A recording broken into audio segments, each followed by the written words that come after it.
Assalamualaikum warahmatullahi wabarakatuh. Kami dari kelompok 4 yang beranggotakan Taufik Rahman, Muhammad Ali, dan saya sendiri Ikram ingin mempresentasikan tentang tugas kami. Judul dari produk yang kami pilih adalah alat otomatis pengatur jalur irigasi. Sebelum itu, mari mulai dengan latar belakang mengapa kami memilih ide ini. Selama pandemi, banyak alat harus dapat diaktifkan secara otomatis. Banyak tugas atau pekerjaan dapat diselesaikan dengan mudah menggunakan cara ini. Salah satunya adalah irigasi, di mana irigasi ini dapat diatur menggunakan alat otomatis yang akan membantu proses pengalihan air di dalam irigasi. Kemudian kenapa ini penting? Selama masa pandemi, air irigasi dapat meluap atau membludak jika aliran air tidak diawasi. Ini akan menyebabkan daerah sekitar menjadi kebanjiran, yang mana jika ini merupakan daerah persawahan atau ladang, maka akan dapat mengganggu hasil panen. Adapun solusi sekarang yang terkait dalam permasalahan irigasi dilakukan secara manual atau setidaknya kebanyakan dari solusi tersebut harus secara manual. Adapun alat otomatis untuk mengatasi masalah irigasi hanya berupa pompa air atau kendali buka tutup pada bagian pintunya. Solusi dari kami. Alat yang ingin kami terapkan berupa alat otomatis, di mana alat ini dapat mendeteksi tingkat ketinggian air yang mengalir pada irigasi tersebut. Alat ini dapat dipasang di perempatan jalur atau tempat yang memiliki persimpangan jalur air.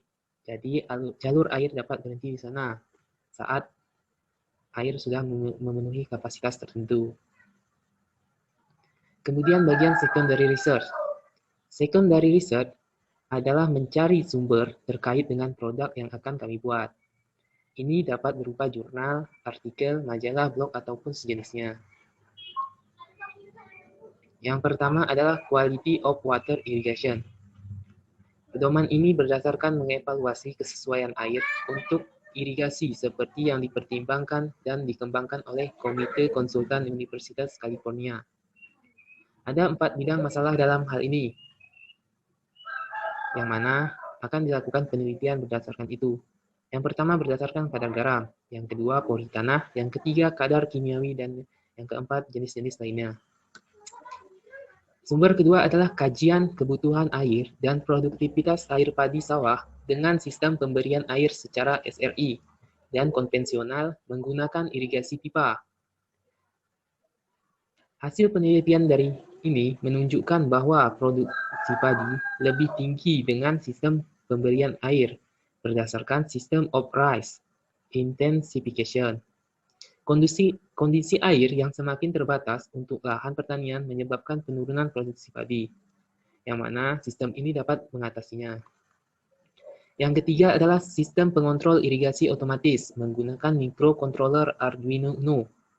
Penelitian ini bertujuan untuk merancang dan mengimplementasikan sebuah rangkaian yang berfungsi untuk membuka dan menutup pintu irigasi secara otomatis. Yang keempat, rancang bangun sistem otomatisasi irigasi pipa lahan sawah berbasis tenaga surya. Rancangan irigasi ini memberikan air yang optimal dilengkapi dengan sistem kontrol otomatis. Dapat menjaga permukaan air di lahan sawah pada level tertentu sesuai kebutuhan tanaman. Yang keempat, evapotranspiration and irrigation water requirement. Manual ini merupakan sebuah manual evapotranspirasi dan kebutuhan air irigasi yang disiapkan oleh Komite Persyaratan Air Irigasi dari Divisi Irigasi dan Drainase dari American Society of Civil Engineering. Ini menggabungkan pengalaman pengguna bertahun-tahun dengan laporan dan kemajuan terbaru dalam fisika penguapan dari permukaan tanaman dan tanah. Yang terakhir adalah Irrigation Management Under Water Scarcity. Penggunaan air untuk produksi pertanian di daerah dengan kelangkaan air yang membutuhkan penelitian inovatif dan berkelanjutan, serta transfer teknologi yang sesuai. Makalah ini membahas mengenai beberapa aspek tersebut, terutama terkait dengan pengelolaan irigasi di pertanian, termasuk penggunaan metode irigasi dan kinerjanya. Selanjutnya bagian literatur review. Literatur review merupakan cara melakukan peninjauan tentang tulisan atau jurnal yang terkait dengan produk. Dari 6 secondary research sebelumnya, 3 kami pilih sebagai literatur review, yang mana telah mengalami proses evaluasi lanjutan. Yang pertama, sistem pengontrol irigasi otomatis menggunakan microcontroller Arduino. Penelitian ini membahas permasalahan mengenai jalur irigasi yang dapat dibuka maupun ditutup menggunakan Arduino. Sistem ini akan menyelesaikan permasalahan agar pengguna selaku pemilik akan dapat mengontrol jalur air secara otomatis, di mana ini akan menghentikan air yang melintasi jalur tersebut. Air dapat diatur secara otomatis agar tidak melebihi kapasitas tertentu.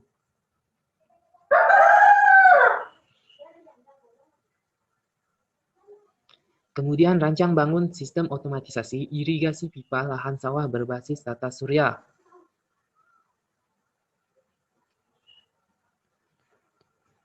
Penggunaan pada jumlah banyaknya air dapat diberikan secara otomatis optimal dengan menggunakan masalah yang akan diselesaikan pada makalah ini.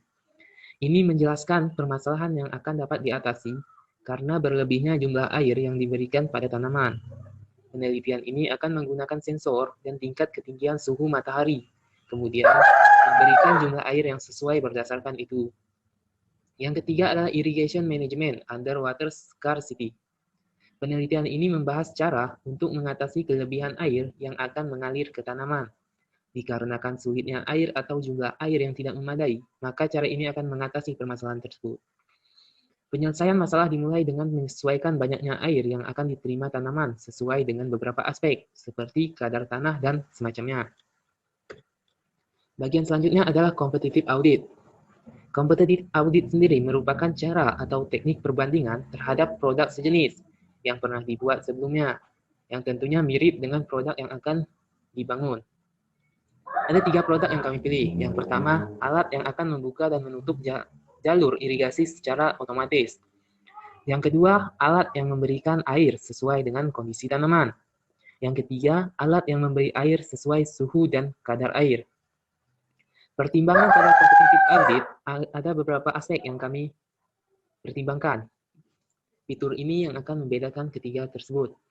Yang pertama adalah bagaimana alat itu bekerja, apakah bisa otomatis atau tidak. Yang kemudian sensor apa yang digunakan, berdasarkan ketinggian air, suhu, pH, kelembapan, ataupun semuanya.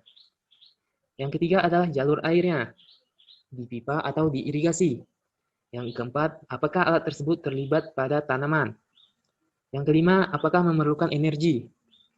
Yang keenam, apakah alat tersebut memiliki aplikasi pendukung.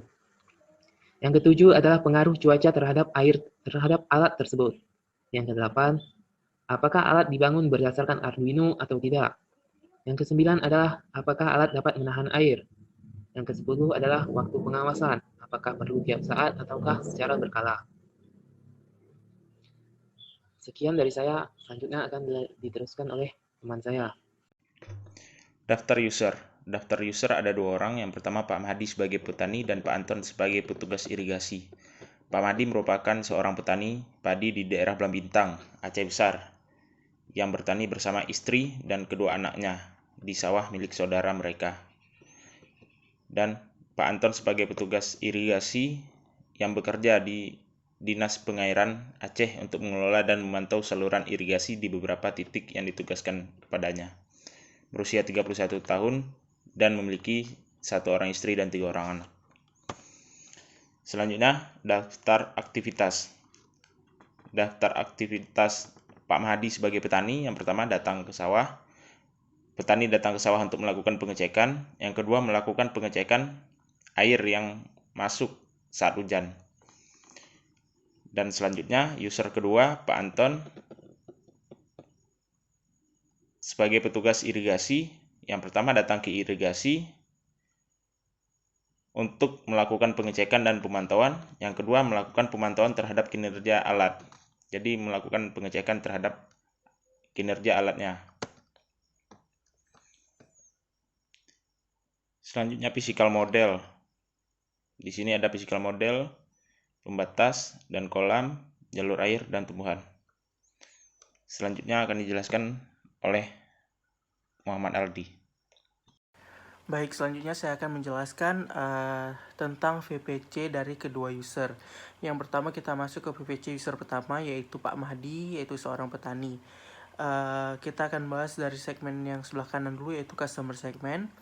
Di sini ada 3 bagian. Yang pertama ada customer job. Di situ ada 3 customer job. Yang pertama ada memastikan alat dapat tahan air, terus memastikan air tidak meluap, dan memastikan bahwa pertumbuhan tanaman di sekitar alat tersebut tidak mempengaruhi alat tersebut. Customer job ini adalah apa yang akan aktivitas apa yang dilakukan oleh customer untuk menyelesaikan masalah itu. Selanjutnya ada gain, gitu. Customer gain di situ adalah aspek positif yang didapatkan oleh customer. Di situ ada 3. Yang pertama, terdapat jalur irigasi yang sesuai dengan alat. Setelah itu ada tidak adanya kendala antara alat dengan pintu air, dan alat memiliki package yang tahan air.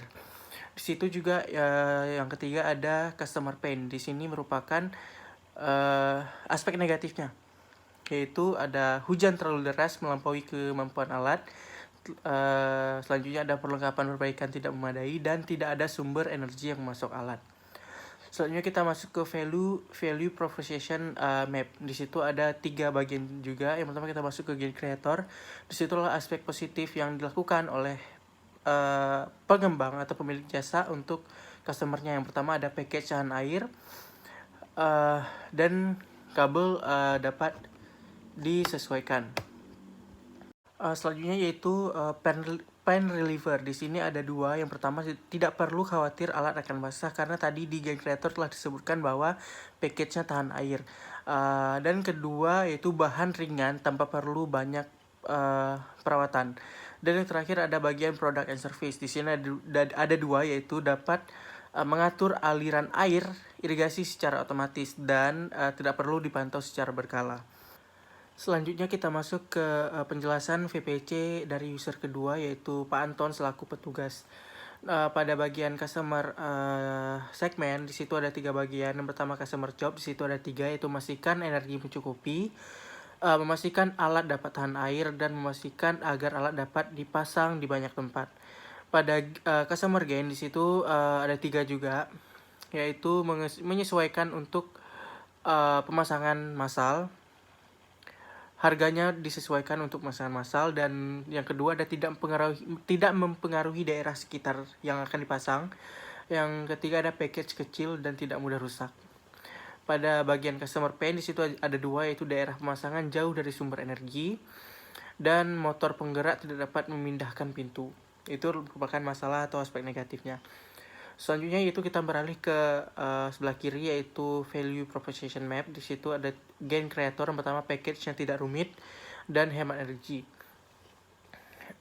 Dan kita beralih ke pain reliever. Di situ ada package yang tertutup dan hanya aktif saat menerima feedback sensor. Dan yang terakhir yaitu product and service. Ada alat memiliki harga yang terjangkau dan cocok untuk penggunaan massal. Sekian dari pembahasan dari kelompok kami. Kami ucapkan terima kasih sebelumnya. Ini merupakan dokumentasi kerja kelompok kami.